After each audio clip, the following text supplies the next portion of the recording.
অবসর মানেই কি জীবন থেমে যাওয়া, নাকি একলা ঘরে একাকিত্বের কাছে হেরে যাওয়া?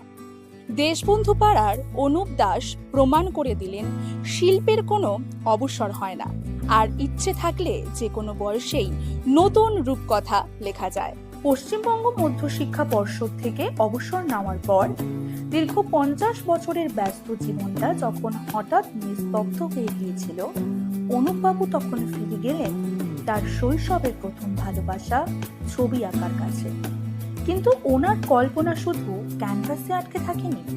টানা 20 দিনের অক্লান্ত পরিশ্রম আর অদম্য নিষ্ঠায় সাধারণ অ্যালুমিনিয়ামের নেট পিচিয়ে তিনি তৈরি করে ফেলেছেন এক চমৎকার গণেশ মূর্তি।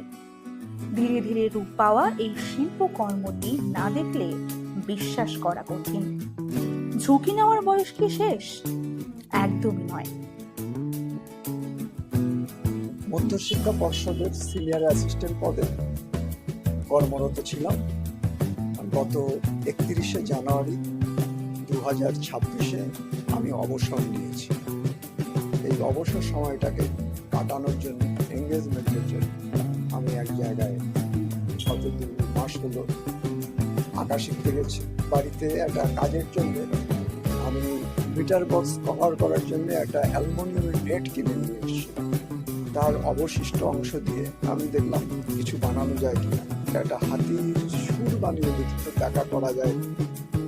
তারপর হাতির সুর বানাতে গিয়ে মনে পড়লো যে তাহলে একটা গণেশ ঠাকুরই বানাই। সেই মাথায় আইডিয়া এলো।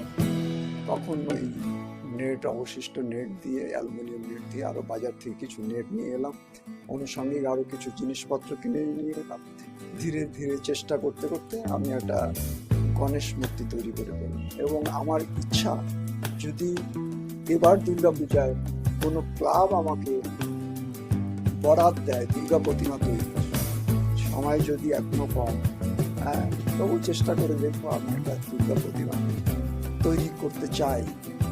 একটা চাকরি শেষ হওয়ার সঙ্গে সঙ্গে জীবন কখনো থেমে যায় না। কখনো কখনো সেখান থেকে শুরু হয় নতুন করে নিজের স্বপ্নকে গড়ে তোলার গল্প। অনুপবাবুর সেই স্বপ্নই এখন অ্যালুমিনিয়ামের ছোঁয়ায় মা দুর্গার রূপ পাওয়ার অপেক্ষায়। এমনই আরো আমাদের শহরের অজানা গল্প জানতে ফলো করুন টেলস অফ টাউন।